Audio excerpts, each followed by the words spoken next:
회사 책상 꾸미기 편. 무시무시한 취업난과 엄청난 경쟁률을 뚫고 간신히 계약직 자리를 따낸 여자가 첫 출근을 해요. 안녕하세요. 정가은입니다. 배정된 책상에 앉은 여자는 열심히 일해서 꼭 성공한 커리어 우먼이 되고야 말리라 다짐해요. 어서 빨리 일을 하고 싶어 죽을 지경이에요. 그런데 쓰지 않던 책상이라 그런지 먼지가 뽀얗게 앉아있네요. 업되던 기분이 확 잡쳐요. 아니 먼지가 이렇게 많아?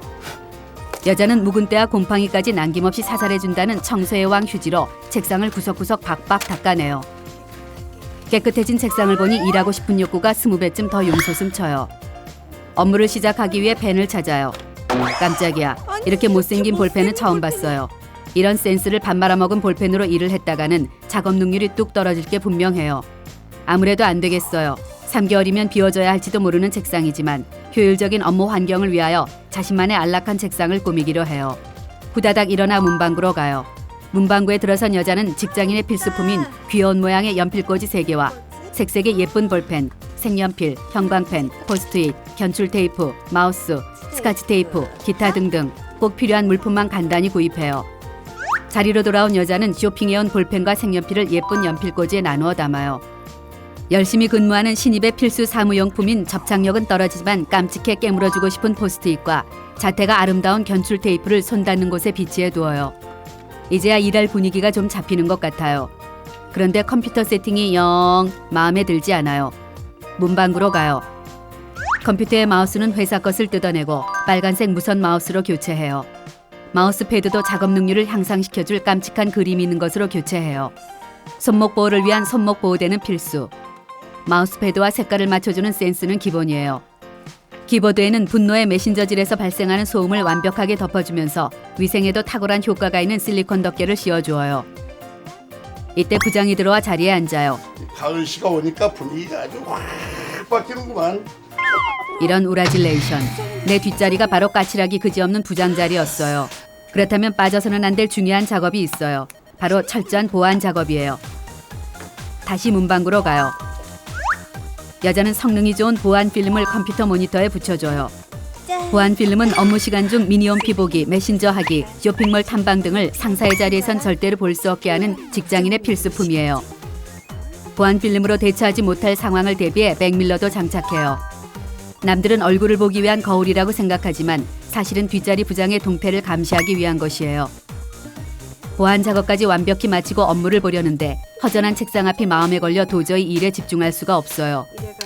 여자는 기분과 능률, 감성을 한껏 올려줄 기분업, 능률 쑥쑥, 감성 샤방 인테리어를 하기로 해요. 문방구로 가요. 허전한 책상 앞은 자석으로 된 미니보드를 준비해 월급날과 친구 생일 등을 꼼꼼히 적어 예쁜 자석으로 붙여두어요. 빈 공간이 생기면 희망적이고 젊음의 투지와 열정이 엿보이는 명언, 바쁜 꿀벌은 슬퍼할 겨를이 없다 정도의 글귀를 적어 붙여두어요. 그 옆에는 절대로 읽지는 않을 것이지만 파워포인트, 엑셀 관련 책자를 꼽아두어요. 지나가는 사장님이 보신다면 나의 열정과 건전한 사고방식을 높이 사실 것이 분명해요. 그리곤 그 옆으로 생일 파티 때 찍은 폴라로이드 사진, 가장 친한 친구들과 찍은 사진 등등을 붙여요. 나의 원만한 인간관계를 회사 동료들이 알아줄 것이에요. 구석엔 마음을 편안하게 해준다는 고개를 게으르게 움직이는 인형을 세팅하고 전자파를 잡아먹는다는 미니 선인장 2개를 컴퓨터 위에 올려두어요. 미니 선인장 옆에는 머리를 맑게 만들어 작업 능률을 향상시켜준다는 페퍼민트 향의 허브 화분도 비치해 두어요. 이렇게 해도 뭔가 심심한 느낌이 들면 뽑기로 뽑은 피규어 몇 마리를 책상 위에 더 얹어 놓아요. 보너스로 작은 바구니를 준비해 입안을 개운하게 해주는 사탕을 채워요. 이건 동료들과 나누어 먹을 싸구려 사탕이에요. 정작 배부른 간식, 내가 좋아하는 비싼 간식들은 서랍 속 깊은 곳에 숨겨 넣어 두어요. 어라, 백밀러에 비친 부장이 나를 노려보고 있어요. 눈치가 보이지만 책상 꾸미기를 멈출 수는 없어요. 완벽한 환경이 아니면 일을 할 수 없으니까요. 부장을 향해 미소를 지으며 이게 다 회사의 발전을 위한 것이니까 네가 참아 자식아 라고 마음속으로 외쳐요. 가은 씨는 책상 정리하는 것만 하루 걸리겠구만. 응? 제기랄 눈치도 더럽게 주네요. 서둘러야겠어요. 마지막으로 책상 옆쪽에는 가방걸이를 장착해 나의 소중한 가방을 품위 있게 걸어둬요. 드디어 기분업, 능률 쑥쑥, 감성 샤방 책상이 완성되었어요. 벅찬 가슴을 진정시키고 업무에 돌입하려는데 사무실의 건조한 공기가 나의 피부를 해치고 있다는 느낌이 들어요. 이상하네. 아무리 직장에서 능력을 인정받아도 건강과 피부를 해치면 말짱황이에요. 끝이야. 다시 문방구로 가요. 구입해온 미니 가습기를 비치해 더위와 피부 건조로부터 소중한 나를 보호한 뒤 책상 의자에는 사랑스런 느낌의 방석과 등받이 쿠션을 같은 색상으로 맞추어 구비해 놓아요. 에어컨을 빵빵하게 틀 때 혹은 추운 날에도 온풍기를 틀어주지 않을 때를 대비해 무릎 담요는 책상 팔걸이에 걸어두어요. 책상 밑에는 하이힐을 벗고 편안하게 신을 수 있지만 나의 키는 유지시켜줄 통굽 슬리퍼를 구비해 두고 땀이 찼을 때 냄새를 방지할 수 있는 발 전용 미스트를 준비해 두어요. 이제 정말 모든 게 완벽하다 싶었는데 남들과 똑같은 전화기와 컴퓨터가 마음에 걸려요. 라벨 기구로 나의 이니셜과 하트를 찍어 이곳저곳 이름이 필요한 곳이 있다면 가리지 않고 붙여줘요. 이제 진짜 일을 해야겠어요. 컴퓨터를 켜요. 연병, 바탕화면이 쉐시네요. 시력을 상실하기 전에 바탕화면을 나의 이상형 2PM의 니콘으로 바꾸어 놓아요. 드디어 퍼펙트한 책상이 되었어요. 이제는 정말 열심히 일을 해야겠어요. 자, 오늘은 이만들 하고 퇴근들 하지. 어라, 벌써 퇴근 시간이네요. 아쉽지만 어쩔 수 없이 일은 내일 해야겠어요. 내일 출근할 때는 오래 앉았을 때 부종을 막아주는 발판과 마사지 기구, 짬짬이 쪽잠을 잘 수 있게 해주는 수면 베개를 준비해 와야겠어요. 지금까지 여자의 회사 책상을 꾸미는 방법이었어요. 다음은 남자의 회사 책상 꾸미기예요.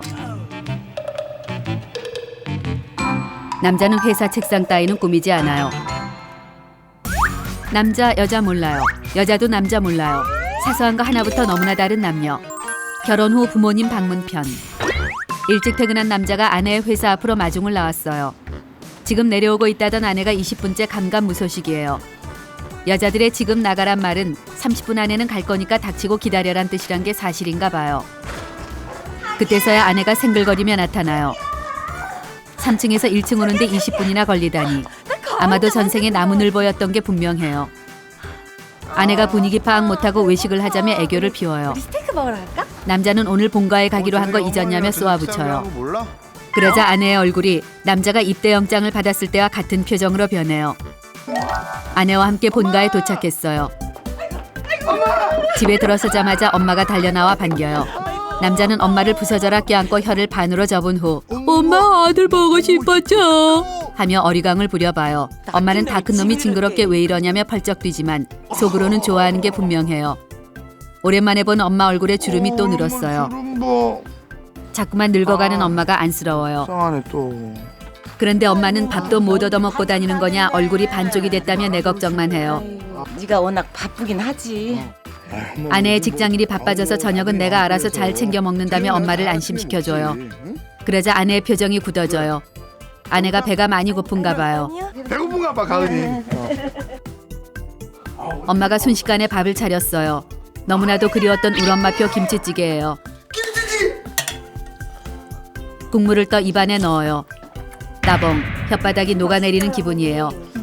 그 김치찌개가 아니야. 역시 엄마가 해주는 김치찌개가 짱이다. 집에선 왜 이 맛이 안 나나 모르겠다고 말하며 허겁지겁 퍼먹어요. 그러자 아내의 표정이 더욱 굳어져요.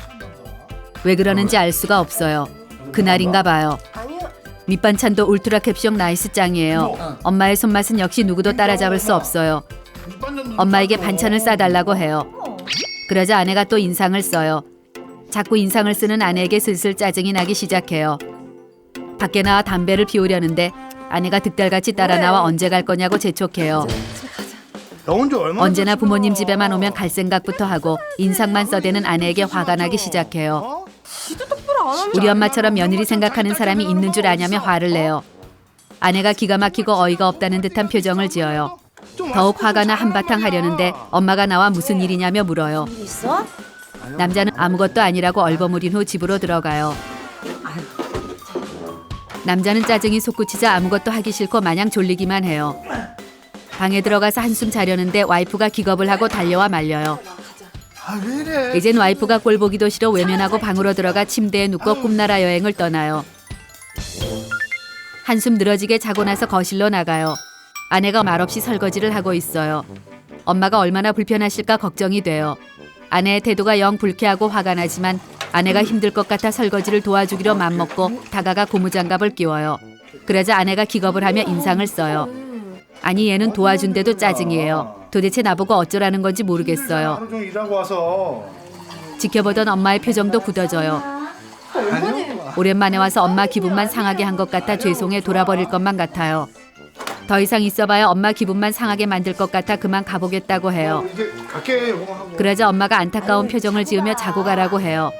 아내 얼굴이 사색이 돼요. 어쩔 수 없이 직장일 핑계를 대고 다음에 와서 자겠다며 엄마를 설득해요. 엄마가 싸준 반찬을 챙겨 들고 집을 나서요. 집으로 돌아가려 하자 드디어 아내 얼굴에 화색이 돌아요. 화가 나지만 엄마 맘이 불편할까 봐 억지로 웃으며 인사를 해요. 엄마 비위 하나 못 맞추고 애교도 떨 줄 모르는 아내가 원망스러워요. 아내를 바라보며 집에 가서 두고 보자는 신호를 보내요. 아내는 나도 할 말이 많다는 듯한 표정을 지어요. 지금까지 남자의 부모님 방문 편이었어요. 여자의 결혼 후 부모님 방문 편이에요. 여자는 남편과 함께 친정을 찾았어요. 친정에 들어서기 전 거울에 비친 모습을 살펴봐요. 친정 갈 때 후진 옷을 입고 다니면 친정엄마는 시집가서 고생한다고 속상해하시기 때문에 시댁 갈 때보다 옷에 더 신경 써야 해요. 집으로 들어서자마자 마시는 엄마의 음식 냄새가 코를 자극해요. 엄마 힘드니까 나가서 먹자는 나에게 간단히 준비한다고 박박 우기더니 또 잔치상을 차렸나 봐요. 엄마. 엄마가 달려나와요. 여자가 엄마에게 잘 보이려고 새로 산 옷을 한껏 뽐내려는데 엄마가 나를 쿨하게 지나쳐 남편에게로 가요. 남편에게 오느라 얼마나 힘들었냐며 어쩔 줄 몰라 하시며 남편을 마중해요. 밟기만 하면 굴러오는 차 타고 오는데 뭐가 힘드냐고 말하자 엄마는 여자의 옆구리를 쿡쿡 찌르며 남편에게 얼른 시원한 거나 가져다 주라며 엉덩이도 붙이기 전에 심부름을 시켜요. 난 엄마를 만나려고 새 옷도 사입고 왔는데 몰라주는 엄마에게 서운함이 밀려와요. 옛날에는 나밖에 몰랐던 엄마가 이젠 사위밖에 모르는 것 같아요. 밖에 안 보이나 봐. 씩씩거리며 부엌으로가 냉장고를 열어요. 정서방이 제일 좋아하는 장모님표 식혜가 떡하니 자리 잡고 있어요. 명절도 아닌데 사위 때문에 밤새도록 식혜까지 끓였나 봐요. 저 왼수는 꼭 손 많이 가는 음식만 좋아해요. 주방을 살펴보니 엄마가 간단하게 차린다고 차렸다는 잡채, 매운탕, 불고기들이 기다리고 있어요. 모두 얼마 전에 내가 장난삼아 먹고 싶다고 말한 메뉴들이에요. 허리가 안 좋다고 병원까지 다니면서 이걸 한 번에 다 하다니 뭘 언제 다 했대. 엄마한텐 무슨 말을 할 수가 없다고 생각해요. 물을 가지고 나가려는데 엄마가 부엌으로 들어와 나를 막아 세워요. 그리곤 아빠도 비싸다고 아껴 드시는 홍삼 액기스를 예쁜 컵에 담아 남편에게 가져다 주래요. 덧붙여 정력이 좋아야 너도 좋은 거지라며 음흉한 미소까지 날려요. 엄마가 주책이에요. 엄마가 남 샀어. 딸에게 야한 농담도 막 던져요. 어쩔 수 없이 홍삼 액기스를 남편에게 가져다 줘요. 뭔데? 그 홍삼. 남편은 쓰고 맛이 없다고 안 먹는데요. 엄마 정성을 봐서라도 마시라는 나의 압박에 남편은 오만상을 찌푸리며 혀만 잠깐 담갔다 뺀 후 너무 쓰다며 오두방정을 떨어요. 이 비싼 걸 먹을 줄도 모르는 사람한테 자꾸 퍼주는 엄마가 이해가 되지 않아요. 하지만 엄마가 속상해할까 봐 내가 원샷해서 마셔버리고 정서방이 마셨다고 뻥까기로 해요. 정수방 그래 좀 시원하지? 아 목촉이니까 어때? 좀 시원하지? 이때 철없는 남편이 집단의 장모님께 애교를 핀다며 장모님 배고파요. 라며 칭얼대기 시작해요. 장난으로 던진 말에 눈치 없고 진지한 엄마는 화들짝 놀라 얼른 준비하겠다며 부엌으로 뛰어들어가요. 허리도 안 좋다며 초고속으로 뛰어가는 엄마에게서 숨겨진 초능력을 발견해요. 여자는 저녁 식사 준비를 도와주려고 부엌으로 가요. 그럼 엄마는 너는 할 게 없으니 나가서 정서방과 놀라며 등을 떠밀어요. 지겹도록 같이 노는 정서방과 할 게 없다며 도와주겠다고 우기면 더욱 세게 나를 부엌으로 내몰아요. 엄마도 맨날 밥하잖아 하고 대들면 엄마는 내가 거추장스럽게만 한다며 나를 부엌에서 내몰고 잡채, 불고기, 샐러드, 매운탕을 혼자 요리하기 시작해요. 뜨거운 냄비도 맨손으로 만지고 마늘을 다지며 국물간도 동시에 맞추는 초능력도 부려요. 엄마는 슈퍼우먼이 분명해요. 남편은 거실에서 우리 아빠와 어색한 포즈로 앉아 있어요. 장서방. 친정아빠가 남편과 친해지고 싶은지 바둑을 두자 해요. 하지만 철없고 눈치 없는 남편이 아빠의 제안을 쿨하게 거절해요. 혹시 어색해진 아빠가 그럼 알까기는 어떠냐고 물어요. 하나? 그러자 남편이 손가락을 다쳐서 안 된다고 지가 제일 잘하는 건 TV 보는 거래요. TV 좋아하세요? TV? 텔레비전? 남편은 리모컨을 들어 지가 맘대로 채널까지 돌리는 만행을 저질러요. 봐. 저런 버르장머리는 어린 시절에 오냐오냐 하며 잘못 키운 시어머니 때문이라고 믿어 의심치 않으며 고부 갈등의 꽃이 피어올라요. 식탁에는 남편 자리, 내 자리, 친정 아버지 자리에만 숟가락과 젓가락이 놓여 있어요. 엄마는 아직 배가 고프지 않으시다면서 혼자 서서 불고기를 구워요. 같이 먹자고 몇 번이나 말해보지만 엄마의 고집은 절대로 꺾을 수 없어요. 먹어. 여자는 친정엄마가 간단히 차려주신 구첩반상 불고기 매운탕 잡채 샐러드를 맛보기 시작해요. 그래 바로 이거였어요. 시댁에서는 맛볼 수 없었던 내 입맛 맞춤형 밥상, 엄마의 맛이에요. 남편이 너무 맛있다며 엄마에게 칭찬을 퍼부을 차례인데 아무 말 없이 밥만 먹는 남편이 얄미워요. 이때 잡채에 잘 손을 대지 않는 남편에게 엄마가 간이 좀 짜냐며 목소리에 눈치를 잔뜩 담아 물어요. 짠나? 네, 조금이라고 대답해요. 평소엔 뻥쟁이 남편이 이럴 땐 뻥도 못 가요. 엄마는 요즘 나이가 많아서 간을 잘못 맞춘 것 같다면서 쓸데없는 변명을 늘어놓기 시작해요. 괜히 눈치 보는 엄마도 개념 없는 남편도 다 밉상이에요. 밥을 다 먹자 엄마는 부엌으로 설거지를 하러 가요. 평소엔 죽기보다 싫은 설거지지만 이번만큼은 꼭 내가 하고 싶은 욕구가 샘솟아요. 하지만 밥 먹고 과일 먹은 것 빼고 한 것도 없는 나한테 너는 힘들어서 안 된다며 수북이 쌓인 설거지가 몇 개 안 된다고 박박 우겨요. 설거지를 누가 하느냐에 대해 실랑이를 하는 동안 여자는 엄마 머리에 부쩍 늘어난 흰 머리카락을 발견해요. 이걸 다 뽑다간 엄마가 대머리가 될 것 같아요. 엄마. 여자는 엄마도 여자면서 왜 멋도 안 부리고 염색도 안 하고 이 모양 이 꼴로 사냐며 그간 몰아놨던 짜증을 한 방에 몰아 폭발시켜요. 진짜 속상해. 이때 남편이 나타나 이제 밥도 다 먹었는데 가자고 해요. 그러자 엄마는 피곤한 사람을 붙잡아 놨다며 어서 집으로 가라고 등을 떠밀어요. 피곤하긴 뭐. 남편에게 가려면 너나 가라고 짜증을 내요. 엄마가 그런 나의 등짝을 갈기며 남편한테 어디서 배운 버르장머리냐고 버럭 소리를 질러요. 정수만 미안. 남편이 나한테 한 버르장머리는 생각하지도 않고 무조건 내 잘못이래요. 서러움이 복받쳐 올라와요. 엄마는 알지도 성질을 버럭버럭 내고 울먹이며 처녀 시절 내가 쓰던 방으로 들어가 방문을 꽝 하고 닫아요. 한때 잘 나갈 때 쓰던 내 방이에요. 처녀 시절 내가 쓰던 방이 아직도 반짝반짝 그대로예요. 시집간 후에 빈 방도 매일같이 청소하는 엄마가 바보같이 느껴져요. 알 수 없는 눈물이 터져 나와요. 짜증의 눈물인지 슬픔의 눈물인지 아니면 죄송함의 눈물인지 알 수 없어요. 언제나 부엌에만 있는 엄마. 부족한 딸 시집 보냈다고 늘 죄인 같다는 우리 엄마. 시집간 딸의 빈 방을 매일같이 청소하는 바보 같은 엄마. 시집가서 여자 맘을 쬐끔 이해하게 된 여자는 이렇게 화가 나는 이유는 바로 자신 때문이라는 걸 깨달아요. 용기를 내서 엄마에게 죄송하다고 말해야겠다고 결심해요. 이때 엄마가 내 방으로 들어와요. 엄마 손에 바리바리 내가 좋아하는 반찬들이 들려 있어요. 저걸 만드느라 어젯밤을 꼬박 새웠을 거예요. 고생했을 엄마를 보자 미안하다는 말이 쏙 들어가요. 그 후 그딴 거 누가 좋아한다고 맨날 만들어라며 죄송한 마음까지 듬뿍 보태 왕창 짜증을 내요. 결국 이렇게 엄마와 싸우고 친정집에서 나서요. 신경질적으로 남편의 차에 올라타고 개념 없는 남편을 노골적으로 노려보는데 저 멀리 엄마가 뛰어나오는 것이 보여요. 엄마가 차 안으로 웬 봉투를 쑤셔 넣으며 정서방 이런 거 필요 없네 라고 말해요. 아마도 남편이 나 몰래 엄마에게 용돈을 찔러줬나 봐요. 얄밉던 남편이 초절정 꽃미남으로 보이는 착시 현상이 일어나기 시작해요. 태어난 이래 이렇게 아름다운 장면은 처음이에요. 결국 돈 봉투를 받아든 엄마는 우리의 차가 사라질 때까지 손을 흔들며 서 있어요. 저기 짜증만 부린 딸을 애틋하게 바라보는 엄마가 보여요. 엄마에게 정말 죄송하고 또 사랑한다고 소리쳐요. 운전편. 먼저 남자의 운전 방법이에요. 남자가 데이트 장소로 가기 위해 지하 주차장으로 향해요. 이런 제길, 차를 어디에 세웠는지 기억나지 않아요. 남자는 리모컨 키를 하늘 높이 치켜들고 버튼을 눌러요. 저 멀리서 뿅 하는 소리가 들려오지만 확실한 위치를 파악하기가 힘들어 리모컨 버튼을 마구 연타하며 소리를 쫓아요. 뿅뿅뿅뿅뿅뿅뿅. 점점 소리가 가까워지더니 아싸, 드디어 남자의 MR을 발견했어요. 차에 오르려는데 이런 씨, 운전석과 옆차의 사이가 너무 좁아요.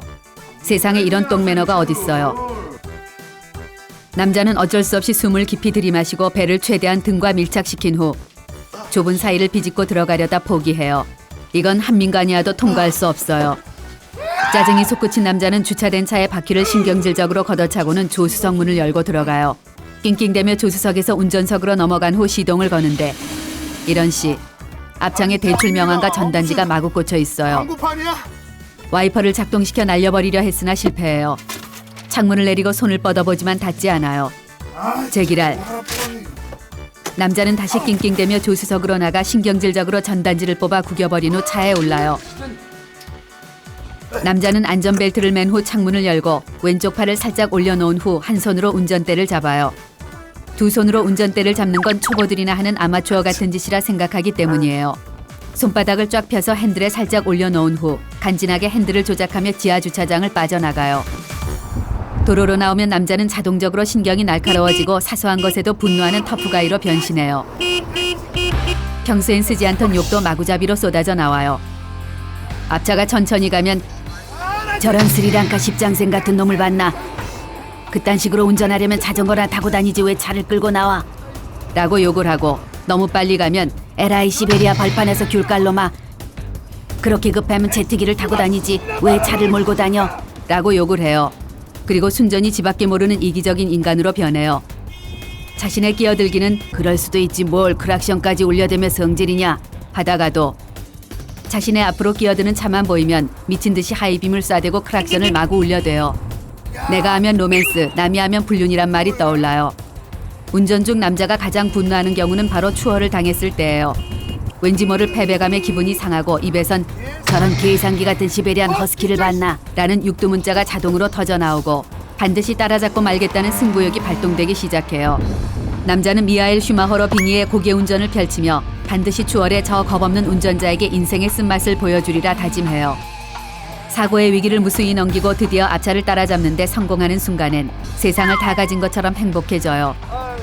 추월을 하는 순간 상대방을 향해 썩소를 지어주는 것도 잊지 말아야 해요. 이렇게 터프하기 그지없는 남자가 순한 고양이로 변하는 순간이 있어요. 바로 폭풍간지의 고급차가 앞에 있을 때예요. 스치기만 해도 엄청난 출혈이 있을 거라는 걸 알기 때문에 고급차 앞에만 서면 늘 작아져요. 반대로 가장 터프해질 때는 자신의 차보다 작고 저렴한 경차가 앞에 있을 때예요. 가끔은 경차에 특대 사이즈의 무시무시한 형님이 타 있을 수도 있으니 조심하기 바래요.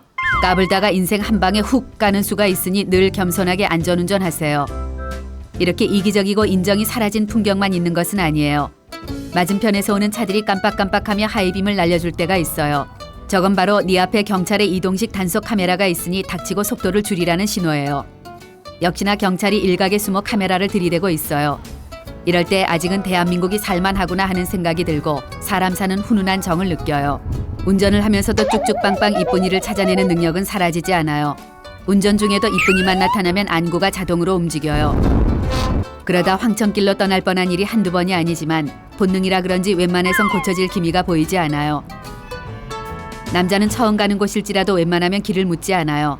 길을 묻는다는 것은 왠지 존심상 허락하지 않기 때문이에요. 내비게이션이 있어도 자신의 감이 우선이에요. 하지만 대부분 내비의 말이 정답이기에 다시 돌아 나와야 하는 생고생을 수시로 반복해요. 그래도 남자는 절대 후회 따윈 하지 않고 자신의 개척정신 덕분에 새로운 길을 알게 되었다고 스스로를 위로해요. 운전 중 가장 곤란한 순간은 졸음이 밀려올 때예요. 아무리 정신을 차리려 노력해도 눈이 떠지질 않아요. 가끔씩 대하 드라마 같은 스펙타클한 꿈을 꿀 때도 있어요. 잠을 깨기 위해 노래도 불러보고 허벅지도 꼬집어보고 뺨도 때려보지만 한 번 밀려온 졸음은 쫓기가 힘들어요. 그럴 땐 최후의 방법으로 엄지와 검지를 콧구멍에 쑤셔넣고 콧털 서너 개를 단칼에 잡아 뽑아요. 눈물이 핑 돌고 코가 뜯겨 나가는 것 같은 고통이 밀려오지만 일시적으로 잠에서 깨어나는 효과를 볼 수 있어요. 드디어 목적지에 도착했어요. 최대한 출구와 가까운 곳에 자리를 잡고 싶은 욕구에 사로잡혀요. 출구와 먼 곳에 자리가 있지만 패스해요. 주차장을 빙빙 돌며 자리를 찾아요. 아싸, 저기 빈자리가 있는 것 같아요. 이런 젠장, 경차가 숨어 있었어요. 숨바꼭질 하는 것도 아니고 이럴 땐 약올라서 돌아버릴 것 같아요. 안 되겠다 생각하고 다시 처음 봐두었던 빈자리로 오면 꼭 누군가 주차를 하고 있어요. 또다시 욕이 터져 나와요. 한참을 빙빙 돌다 간신히 빈자리를 찾아냈어요. 그런데 공간이 아슬아슬해 보여요. 하지만 이 자리를 피해가는 건 자존심상 허락할 수 없어요. 주차할 땐 왠지 모든 사람이 남자를 바라보고 있는 것만 같은 착각이 들어 긴장이 돼요. 거기다 뒤에서 주차하길 기다리는 차가 있으면 긴장은 배가 돼요. 모든 사람들이 설마 사나이 대장부가 주차를 한 방에 못하진 않겠지? 하는 환청이 들려와요. 심호흡을 하고 정확히 계산을 한 후 후진으로 주차를 시작해요. 아, 계산이 빗나갔어요. 모양 빠지게 앞뒤로 왔다 갔다를 3회나 한 후 간신히 주차에 성공했어요. 주변 사람들이 자신을 비웃고 있겠지 하는 생각에 차에서 내릴 용기가 나지 않아요. 남자는 시선을 피해 괜히 차 안에 여기저기를 살펴보다 아무도 없는 것을 확인하곤 차에서 내려 주차장을 빠져나가요. 다음은 여자의 운전 방법이에요. 장롱면허 3년 차에 여자는 오늘부터 운전자라는 쿨하고 멋진 여성이 되고 싶어 처음으로 혼자 운전해서 마트 가기에 도전해요. 저 멀리 자동차가 보이면 차키의 뾱뾱이를 누른 뒤 헤드라이트를 깜빡이며 반가반가를 외쳐주는 나의 붕붕이를 향해 미소를 지어줘요. 차문을 열고 자동차에 올라타요. 영화 속 여주인공들처럼 백밀러를 보며 빨간색 립스틱을 바르고 마스카라의 상태도 확인해요. 립스틱은 집에서 바를 수 있었지만 일부러 차에서 하려고 아껴둔 것이에요. 이게 바로 여자가 운전면허를 따려고 했던 이유였기 때문이에요. 뭔가 멋지고 쿨한 여성이 된 것 같으니까요. 10km가 넘는 마트까지 안전운행을 하기 위해 하이힐을 벗고 운전 전용 신발 운동화로 갈아 신은 뒤 소중한 하이힐은 뒷자리에 소중히 보관해요. 자동차 좌석은 앞으로 바짝 당겨 최대한 핸들과 가깝게 당기고 좌석의 각도도 안전운전의 기본 자세인 90도를 맞춰요. 안전운전을 위한 모든 준비를 마치면 핸드백에서 준비해온 운전용 멋쟁이 선글라스를 착용해요. 선글라스를 끼고 도로를 달리는 것은 여자가 어린 시절부터 꿈꿔온 로망이었어요. 시동을 걸어요. 부릉 하는 소리가 언니 달려. 하는 소리로 들려요. 마음은 이미 도로를 달리고 있는 것 같아요. 내비게이션을 켜고 목적지인 마트를 찍어 넣어요. 안전운전을 하라는 내비 언니의 말에 여자는 나도 정말 그러고 싶어요. 하고 대답해요. 드디어 출발할 시간이 되었어요. 기어를 바꾸고 천천히 엑셀을 밟는데 차가 움직이지 않아요. 그러다 자신이 밟은 건 엑셀이 아니라 브레이크라는 사실을 깨달아요. 처음엔 다 그럴 수도 있지. 라고 생각한 여자는 또 한 번 엑셀을 지그시 눌러 밟아요. 그런데 부웅 하는 소리만 들리고 차가 움직이지 않아요. 누군가 붕붕이에 바퀴를 묶어놓은 것 같아요. 허걱, 사이드 브레이크가 바짝 올라와 있어요. 면허를 딴 지 3년이 지났는데 이런 실수라니. 다른 사람에게 절대 비밀로 해야겠다. 마음 먹어요. 크게 심호흡을 해 떨리는 가슴을 진정시킨 후 천천히 주차장을 빠져나가요. 이럴 수가. 여자의 마음대로 차가 움직이다니 신기해 죽을 것 같아요. 집 앞을 빠져나와 도로에 진입해야 하는 순간이 와요. 차가 많아지자 여자의 상체는 점점 더 핸들과 가까워지고 두 손은 핸들을 놓칠세라 꼭 쥐고 있어요. 쌩쌩 달리며 자유로워 보이는 저 차들 사이에 끼고 싶은 마음이 간절해져요. 이때 나에게 껴주겠다며 서행을 해주는 초절정 매너남이 등장해요. 평생의 은인으로 여기겠다 맘먹어요. 이 대열에 합류시켜준 매너남에게 비상등을 깜빡여 감사함을 표시한 뒤 자신의 고급스런 운전 매너에 스스로 감동해요. 도로를 순탄하게 달리고 있는 자신이 베스트 드라이버가 된 듯한 느낌이에요. 여자는 자신이 너무나 자랑스럽고 기특해 죽을 것 같아요. 이때 드디어 올 것이 왔어요. 내비게이션이 300m 앞에서 좌회전을 하래요. 좌회전을 하려면 일단 차선 변경을 해야 해요. 여자에게 다가온 일생일대의 최대 고비예요. 심호흡을 한 뒤 깜빡이를 켜요. 그리곤 사이드 밀러를 살펴보려는데 이런 우라질, 사이드 밀러가 접혀 있어요. 여자는 그제서야 자신이 지금까지 한 번도 옆과 뒤 따위는 보지 않고 앞만 보고 달려왔다는 사실을 깨달아요. 내비게이션의 언니가 어서 좌회전을 하라며 여자를 재촉해요. 길을 놓쳐버릴까봐 똥줄이 타요. 하지만 사이드 미러를 피려고 잠깐 시선을 돌리면 사고가 날 것 같아요. 한참을 망설인 끝에 여자는 용기를 내 사이드 미러를 펴보기로 해요. 한 손으로 핸들을 꼭 잡고 왼손으로 더듬거리며 창문을 열어요. 바람이 머리카락을 사방으로 흩트려 시선을 가리지만 필사적으로 팔을 뻗어 사이드 미러를 펴는데 성공해요. 이제야 살 것 같아요. 하지만 이미 내비게이션 언니가 이야기해준 좌회전의 포인트는 놓친 지 오래예요. 이때 언니는 좌회전은 이제 됐으니 이번엔 또 우회전을 하래요. 오른쪽 깜빡이를 켜고 또다시 직진하기 시작해요. 내비 언니는 이번 기회를 또 놓치면 넌 이대로 북한까지 갈 수도 있다는 듯 우회전을 강요해요. 차선 변경도 못하는데 얼어 죽을 우회전은 무슨. 자꾸만 어려운 지령을 무책임하게 날리는 내비게이션의 언니가 비호감으로 느껴지기 시작해요. 그렇게 우회전이 하고 싶으면 네가 해보라고 소리 지르고 싶어요. 다시 한번 크게 심호흡을 한 뒤 차선 변경을 시도해요. 첫 번째 시도 실패해요. 일단 직진을 해요. 두 번째 시도 실패해요. 또 직진을 해요. 세 번째 시도 역시나 실패해요. 쭉 직진을 해요. 이렇게 직진만 하다가 정말 지구는 둥그니까 온 세상 사람들을 모두 만날 것 같은 불안감이 엄습해 와요. 이제 죽기 아니면 까무러치기예요. 직진하다가 죽나 끼어들기를 하다가 죽나 매한가지라는 생각이 들어요. 깜빡이를 켜고 과감히 핸들을 꺾어요. 올레! 드디어 끼어들기에 성공했어요. 해보니 별것 아니네요. 한 번의 차선 변경을 위해 10분을 돌아온 것이지만 처음 치고 이건 굉장히 양호한 성적이라고 생각해요. 여자는 이제야 조금 도로 상황에 적응했다는 느낌이 들고 운전에 대한 자신감도 약간 회복해요. 그런데 자꾸 빵빵하는 크락션 소리가 시끄럽게 들려와요. 매너 없게 저게 뭐 하는 짓인지 몰라요. 시끄럽긴 하지만 자신의 갈 길이나 가기로 결정해요. 사실은 그딴 거에 신경 쓸 여유가 전혀 없어요. 그때 거친 남자 운전자가 창문을 열고 운전을 왜 그따위로 해, 이 삐리리야. 차선을 2개나 쓰면서 가고 있잖아, 이 삐리리야. 라고 소리를 질러요. 여자도 모르게 차선을 2개나 쓰고 있었나 봐요. 별것도 아닌 거 가지고 성을 내는 아저씨의 더러운 운전 매너에 울컥 우라가 치밀지만 저 아저씨의 차를 쫓아갈 수 없어 그냥 용서하기로 해요. 드디어 목적지인 마트에 도착했어요. 이제야 살았다고 생각한 여자는 안도감에 눈물이 날 것 같아요. 이제 마지막 관문까지 통과한 것 같아요. 그런데 오 마이 갓, 산 넘어 산이에요. 주차가 남은 걸 잊고 있었어요.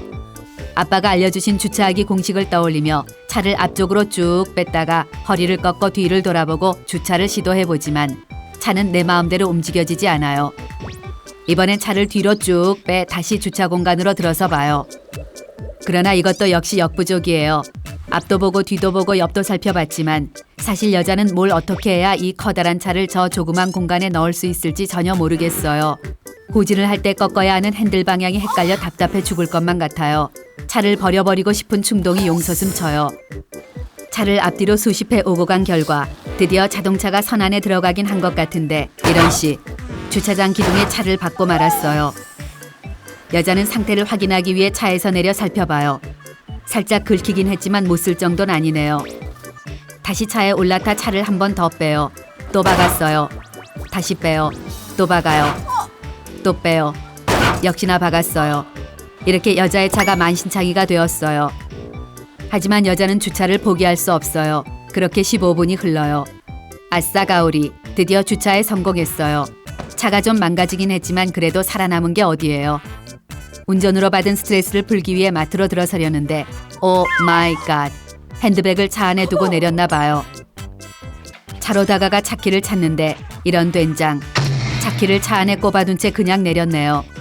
여자는 눈물을 글썽이며 다음부턴 그냥 대중교통을 이용하기로 맘먹어요.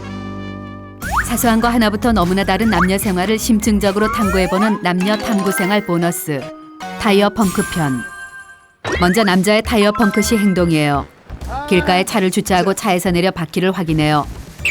이런 된장, 고추장, 쌈장. 경험으로 미루어 보아 이거는 빵꾸가 확실해요. 남자는 갑자기 5만 가지 생각이 떠올라 머리가 복잡해져요. 긴급 출동 서비스를 부를까 말까. 몇 번밖에 사용할 수 없는 긴급 출동 서비스를 썼다가 나중에 정말 필요한 순간에 써먹지 못하는 건 아닐까. 장고 끝에 남자는 자신의 쥐뿔만한 자존심을 지키기로 결심하고 직접 타이어를 갈아 끼우기로 결심해요. 트렁크를 열고 커버를 연 후 스페어 타이어를 꺼내요. 맥가이버로 빙의의 타이어 교체 작업을 실시해요. 오랜만에 해보는 거라 무지하게 힘이 들어요. 너트는 우라지게 뻑뻑하고 타이어는 어찌나 무거운지 힘들어 돌아가시겠어요. 거기다 낑낑대며 제키를 연락에 돌리다 손까지 까지는 상처를 입어요. 검댕이 7번벅이 되고 육수가 줄줄 흘러요. 한참을 낑낑대는데 펑크난 차 한 대가 남자의 차 뒤에 정차해요. 정차한 차에 남자가 긴급 출동 서비스를 호출해요. 남자는 사나이가 빵꾸 따위로 긴급 출동을 호출하다니 에라이 쪼다야 하듯 썩소를 날려줘요. 스스로 타이어를 간다는 뿌듯함에 힘든 줄도 모르겠어요. 그런데 잠시 후 타이어 교체 작업의 반도 끝나지 않았는데 뒷차가 신청한 긴급 출동 서비스가 도착했어요. 총처럼 생긴 기계로 단번에 너트를 풀어내고 신기에 가까운 속도로 타이어를 갈아 끼워요. 순식간에 작업은 끝나고 뒷차의 남자가 떠나가요. 그때 남자는 떠나가는 남자가 자신을 향해 썩소를 던지는 것을 목격해요. 도대체 난 지금까지 무엇을 하고 있었던 건가 하는 생각에 급 우울해져요. 그래도 난 스스로 문제를 해결하기 위해 최선을 다했으니 후회는 없다는 자기 위로를 해보지만 완전 김샜어요. 다음부턴 사서 고생하지 말고 긴급 출동 서비스를 불러야겠다 맘먹어요. 다음은 여자의 타이어 펑크 시 행동이에요. 잘 굴러가던 여자의 자동차가 푹 하는 소리와 함께 털썩거리며 상하 운동을 시작해요. 여자는 공포감에 휩싸여 차를 세워 살펴요. 이런 우라질레이션. 타이어에 빵꾸가 났어요. 여기서 정비소도 멀고 타이어 가게도 멀리 있는데 완전 엿됐어요.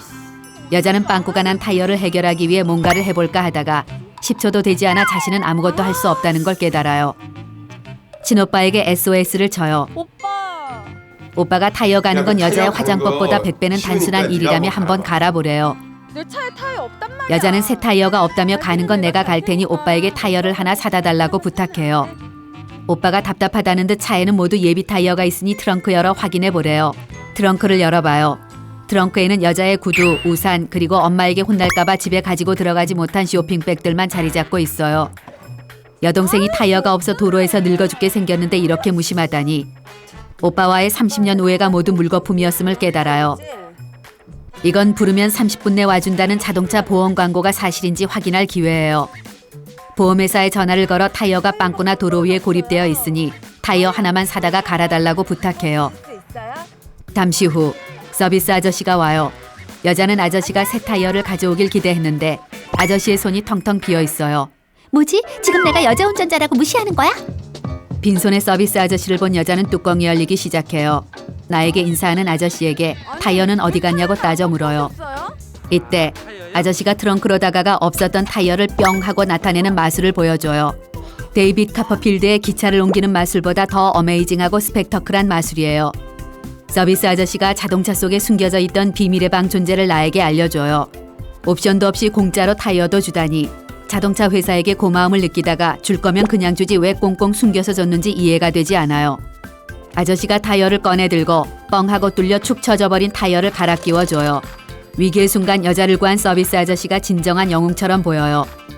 보험회사에서 쓰레기를 수거해주는 서비스는 해주지 않나 봐요. 여자는 타이어를 싣고 있는 아저씨에게 괜찮으시다면 타이어를 대신 버려줄 수 없냐고 묻자 언빌리버블. 이걸 땜빵하면 다시 쓸 수 있대요. 알수록 신기한 타이어의 세계예요. 100일 이벤트 편. 먼저 남자의 100일 이벤트 준비 방법이에요.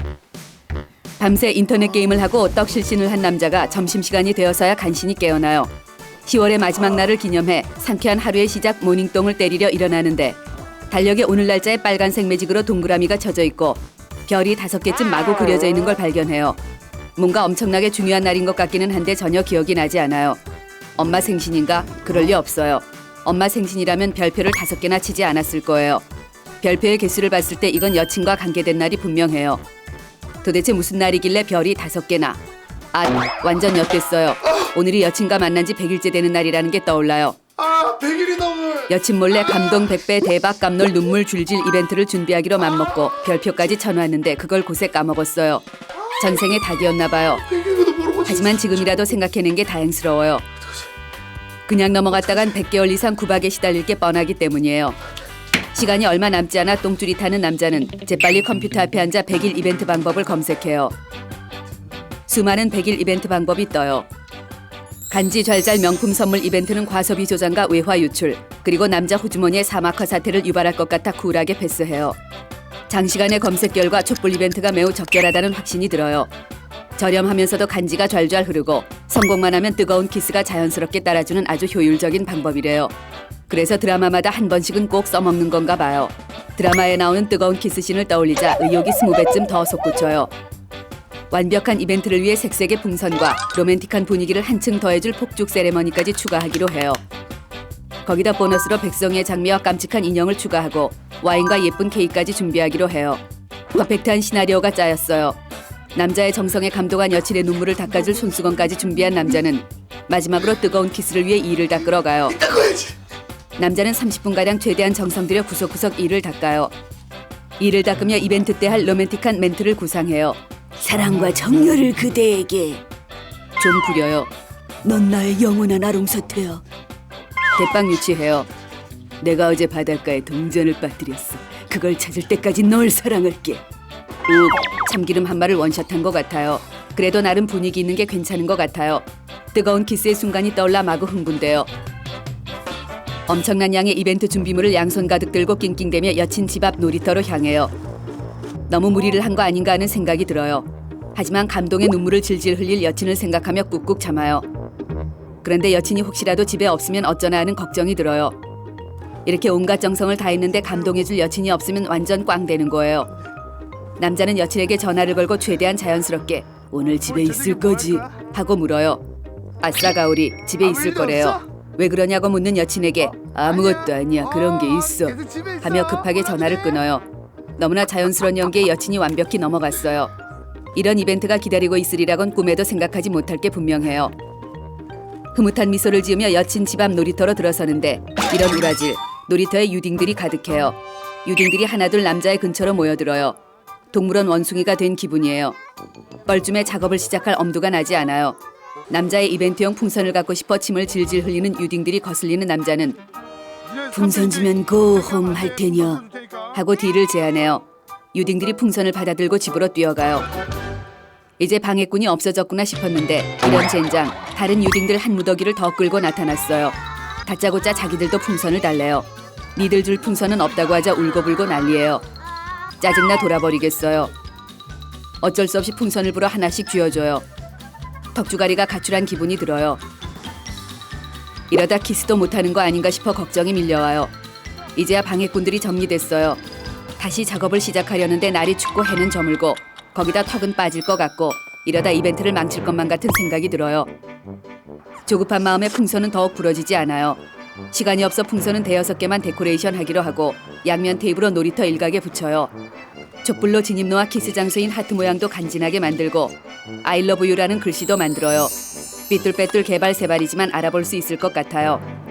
거기다 수백 개의 초에 불을 붙이자 촛농이 떨어져 화상까지 입어요.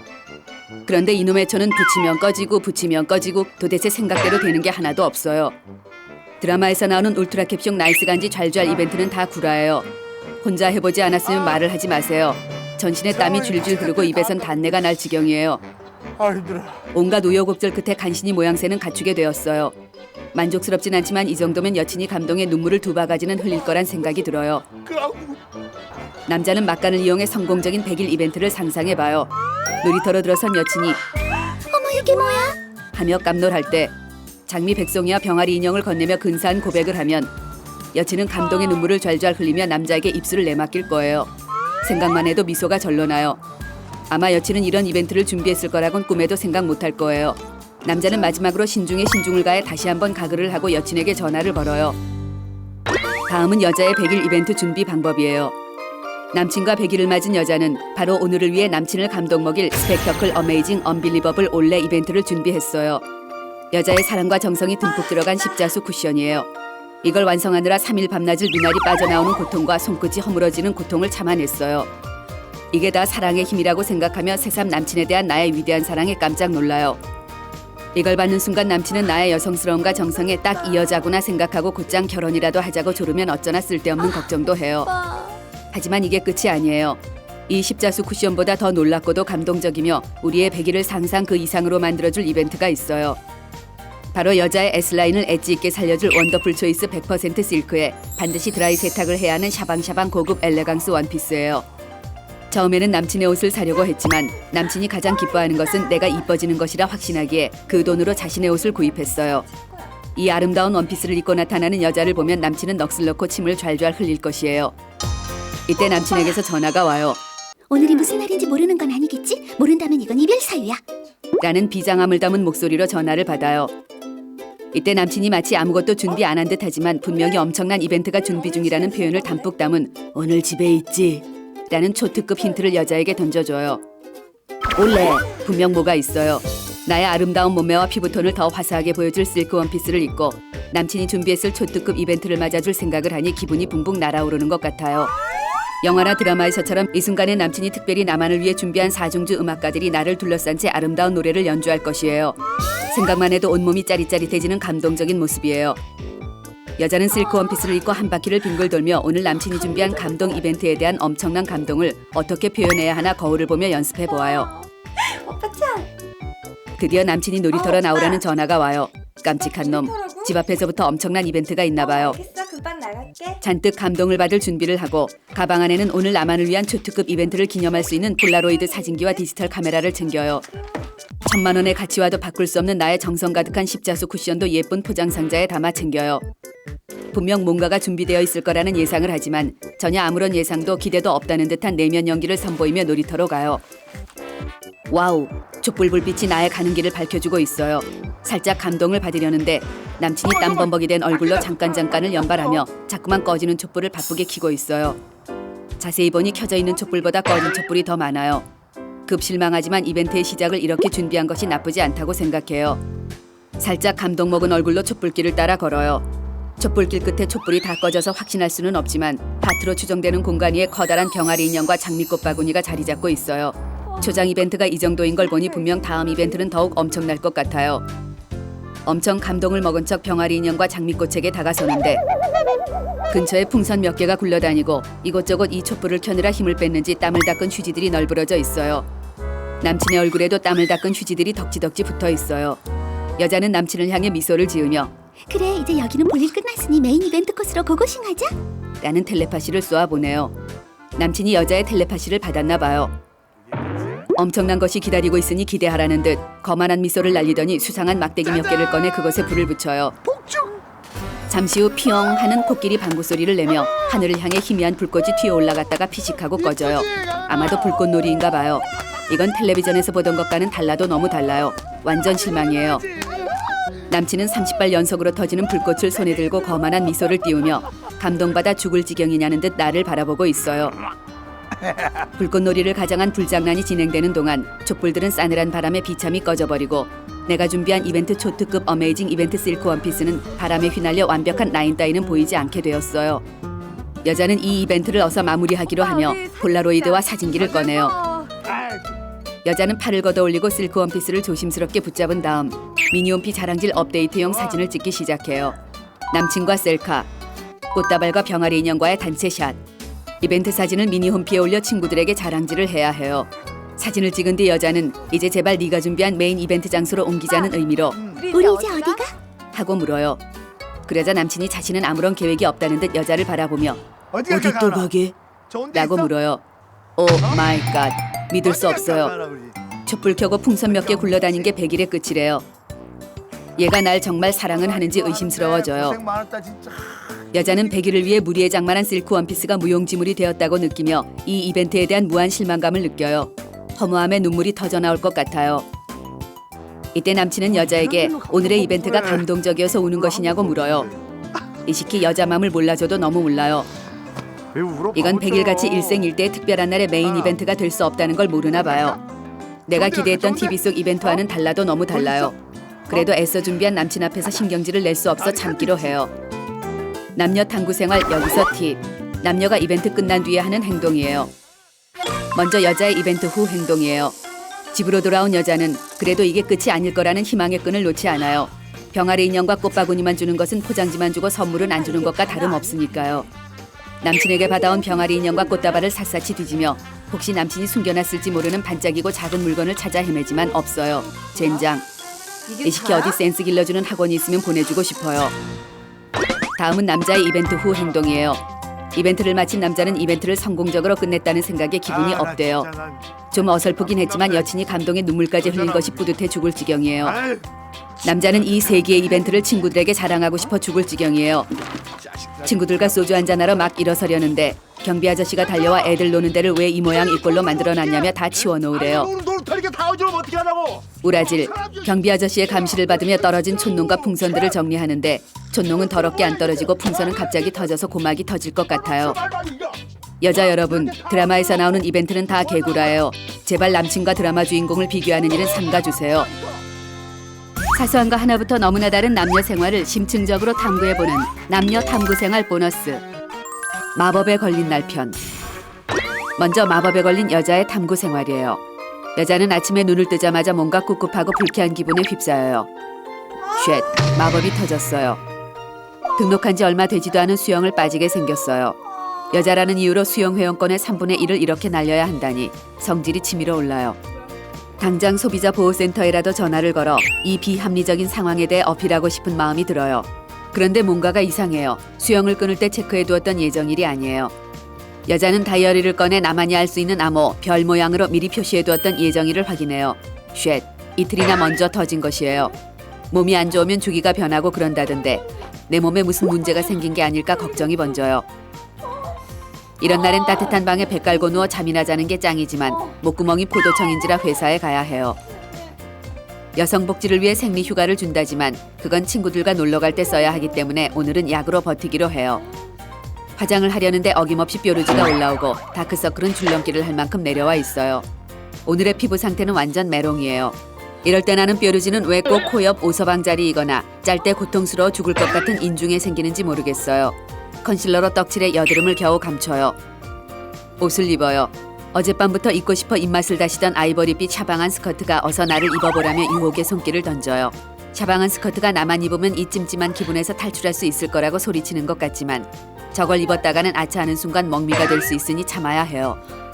기분도 칙칙해 돌아버릴 것 같은데 칙칙한 색깔의 하의를 입어야 하는 게 짜증나요. 가방을 챙겨요. 오늘 듣고 싶은 작고 귀여운 클러치백에는 위생용품 주머니가 도저히 들어가지 않아요. 어쩔 수 없이 평소엔 잘 들지 않는 커다랗고 못생긴 가방에 물티슈와 티슈는 넉넉히 챙기고 나가 있을 시간을 고려해 날개는 있지만 절대 날 수 없는 슬픈 그것을 넉넉하게 집어넣어요. 그리고 혹시 모를 통증에 대비한 진통제와 향수를 챙기는 것도 잊지 않아요. 집에서 나서려는데 칙칙한 옷이며 큰 가방, 얼굴에 난 뾰루지, 뭐 하나 마음에 드는 게 없어요. 거울을 깨버리고 싶은 욕구가 솟구쳐 올라요. 회사에 도착했어요. 여자의 어두운 표정을 본 남자 직원이 다가와 오늘 얼굴 안 됐네 라고 말해요. 그 말이 매직을 하는 여자의 귀를 통과하면 너 그날이라 얼굴도 황이고 옷도 칙칙해서 완전 폭탄 같아 라는 소리로 들려요. 이때 옆자리에 앉은 여자 동료가 당황스러운 얼굴로 나 혹시 그거 있어? 라고 속삭여요. 회사에 오는 길 갑자기 마법이 터졌다는 여자 동료가 안쓰럽게 느껴지며 좌우를 살핀 후 조심스럽게 슬쩍 그것을 건네줘요. 이때 아까의 그 비호감 남자 직원이 둘이서만 뭘 나눠 가지냐며 나도 그것을 달라는 말도 안 되는 땡깡을 피워요. 저 시키가 땀이 찔찔 나는 뜨거운 여름날 양손엔 무거운 짐이 들려있고 심지어 비까지 오는데 마법이 터지는 고통을 느껴봐야 정신을 똑똑히 차릴 것 같아요. 비호감 남자 직원 때문에 살살 매직통에 입질이 오기 시작해요. 진통제 하나를 먹으려다가 그러다 몸에 내성이 생기면 어쩌나 걱정이 들어 일단 참아요. 업무를 시작하기 전 따뜻한 담요를 아랫배에 덮어 매직통을 완화시키고 따뜻한 차 한 잔을 마셔요. 그리고 면역력이 약해진 자신을 위해 바이러스를 잡아준다는 공기세균기를 내 쪽으로 바짝 끌어당겨 냄새와 공기 속 세균을 잡아요. 그래도 여자의 매직통은 멈추지 않고 여자의 아랫배와 허리, 허벅지를 콕콕 쑤셔대요. 여자는 약 대신 초콜릿으로 이 고통을 참아보기로 해요. 평소에는 살이 찔까봐 안 먹었었지만 그날만 되면 달콤한 게 땡겨 죽을 것만 같아요. 그날에 먹는 단 음식은 살이 안 찐다는 동료의 속설을 믿어보기로 하며 초콜릿을 입안에 밀어 넣어요. 초콜릿을 먹으며 여자는 여자의 일생에 엄청난 염증을 느껴요. 과학자들은 어디서 무얼 하고 있길래 여자의 그날을 하루로 단축시키는 약 하나 개발하지 못하냐 성토하고 회사 동료는 버튼 하나로 그것을 껐다 켰다 할 수 있는 기구 개발이 시급하다고 핏대를 세우며 얘기해요. 여자는 만약 그 약을 발명하는 사람이 있다면 노벨 평화상을 줘 마땅하다고 생각해요. 시간이 갈수록 아랫배의 묵직한 통증이 슬슬 온몸으로 퍼져 올라오고 있어요. 식은땀이 흐르고 방금 출근했는데도 피로감이 이루 말할 수 없어요. 아무래도 화장실에 한번 다녀와야겠어요. 가방에서 그것들을 모아 담은 파우치를 꺼내 화장실로 가요. 그런데 우라질, 오늘 회사 화장실 상태가 완전 떼랭해요. 성질이나 지금 당장 집으로 가고 싶은 마음뿐이에요. 화장실에서 돌아오는 나를 본 비호감 남자 동료가 왜 이렇게 한참 만에 왔냐며 조심스럽게 혹시 변비 때문에 기분이 안 좋았던 거냐고 물어요. 얜 왜 이렇게 궁금한 게 많은지 모르겠어요. 비호감의 질문과 화장실 상태의 짜증 게이지는 폭발해버렸어요. 여자는 점점 더 극심히 몰려오는 고통을 도저히 견딜 수 없어 약 하나를 먹기로 해요. 두통, 치통, 매직통에 용하다는 알약이지만 이것도 많이 먹다 보면 내성이 생겨 하나를 가지고 말을 안 듣는다는 게 걱정이 돼요. 이때 남친이 전화로 오늘 저녁 약속 잊지 않았냐고 짜증에 불씨에 기름을 들이부어요. 갑자기 집에 가겠다고 하면 무슨 일이냐고 꼬치꼬치 캐물을 게 뻔해 그냥 알겠다고 대답해요. 남자 여러분, 여자들은 그날이 되면 자기도 주체할 수 없는 우울함과 골반과 허리가 빠져나갈 것 같은 매직통은 물론 혹시라도 그게 새어나와 곤란해지면 어쩌나 하는 걱정을 한 달에 한 번 일주일씩 달고 살아요. 다 엄마가 되기 위해서 치르는 고통의 시간이니 이날만큼만이라도 여자에게 좀 잘해주세요. 다음은 마법에 걸린 여친과 데이트하는 남자의 탐구 생활이에요. 오늘도 역시나 약속 시간을 훨씬 넘긴 시간임에도 여친은 코빼기도 보이지 않아요. 제 시간에 올 거란 기대는 애저녁에 포기했지만 오늘따라 유난히 늦는 여친이 짜증나 돌아버릴 것 같아요. 그때 멀리 여친의 모습이 보여요. 어쭈구리 늦은 주제에 오만상까지 찌푸리고 심지어 뛰어오는 척도 하지 않아요. 오늘은 몸 구석구석이 아프지만 남친을 위해 자리를 박차고 나온 연려 컨셉을 잡은 게 확실해요. 뭐 첫 단계 있나라는 생각에 살짝 빠져들다가 괜히 건드렸다간 데이트를 망칠 것 같아 꾹 참기로 해요. 남자는 표정 관리를 위해 어제 TV에서 본 소녀시대의 깜찍함을 떠올려요. 그러자 순식간에 자연스런 미소가 지어져요. 그 후 남자는 47분 36초를 늦었지만 전혀 화 따위 나지 않으며 나와준 것만으로도 행복해 돌아가실 것 같아 하는 표정으로 여친을 맞이해요. 연병, 이렇게까지 했는데도 여친이 인상을 써요. 아무 일도 아니래요. 아무 일도 아닌데 왜 똥 씹은 표정을 하고 있는 게야? 라고 근엄하게 꾸짖고 싶지만 어디 아파? 라고 물어요. 그러자 여친이 더욱 심한 짜증을 내요. 얜 걱정을 해줘도 난리예요. 참 웃기는 짜장면이에요. 남자는 꾹 참고 언짢은 여친의 기분을 풀어주기 위해 여친이 죽고 못 사는 빵집으로 들어가요. 남자는 여친에게 먹고 싶은 게 있으면 모두 고르라고 멋지게 말해요. 여친이 인상을 쓰며 네가 알아서 고르래요. 여친의 취향을 생각해 이것저것 추천했더니 이건 달아서 싫다, 저건 써서 싫다, 요건 색깔이 마음에 안 든다는 어처구니 없는 트집을 잡으며 모두 거부해요. 그럴 거면 네가 골라 이 마귀 얼마봐! 라고 소리치고 싶어요. 여친의 짜증은 그칠 줄 몰라요. 가게 분위기도 짜증나고 빵 냄새도 짜증나고 메뉴판 색깔, 직원 얼굴, 벽에 무늬까지 다 짜증난대요. 얘가 무슨 짜증나는 약을 먹고 왔나라는 생각이 들 정도로 심각한 상태예요. 남자는 기가 막힌 듯 웃으며 너 혹시 그날이니? 라는 센스 만점의 농담을 던져요. 빵 터지진 않더라도 피식 정도는 기대했던 남자에게 여자는 너 미친 거 아니야? 라는 왕짜증의 융단 폭격을 시작해요. 아, 제대로 엿됐어요. 진짜 그날인가 봐요. 웃자고 던진 농담 때문에 연애의 종지부를 찍을 뻔했어요. 온몸에 땅구멍이 다 입이래도 할 말이 없는 상황이에요. 손이 발이 되게 빌어 간신히 여친을 진정시켜요. 상황이 정리됐지만 딱히 할 말도 생각나지 않고 어찌해야 할지 모르겠어요. 거기다 여친은 어디 아무 말이나 던져봐. 마구 물어뜯어 줄 테니까. 하는 눈초리로 남친을 째려보고 있어요. 이럴 땐 빨리 집에 보내는 게 상책이라 생각돼요. 걱정스런 눈빛을 가득 담아 힘들 텐데 오늘은 그냥 일찍 헤어질까? 라고 말하자 기다렸다는 듯 그럴 거면 왜 만나자고 했냐며 미친 듯이 몰아붙여요. 그럼 나보고 어쩌라고라는 말이 목구멍까지 차올라요. 내가 알던 다정하고 선량한 여친이 아닌 것 같아요. 도대체 마법에 걸리면 어떤 상태가 되길래 전혀 다른 사람이 되는지 알 길이 없어요. 마법의 비밀이 너무너무 궁금하지만 괜히 이것저것 물어봤다간 한 대 맞을 것 같아 참아요. 딱히 뭐라 위로해줄 수도 없고 도와줄 수도 없어 난감한 남자는 최대한 여친의 비위를 상하지 않게 하며 아슬아슬한 데이트를 이어가요.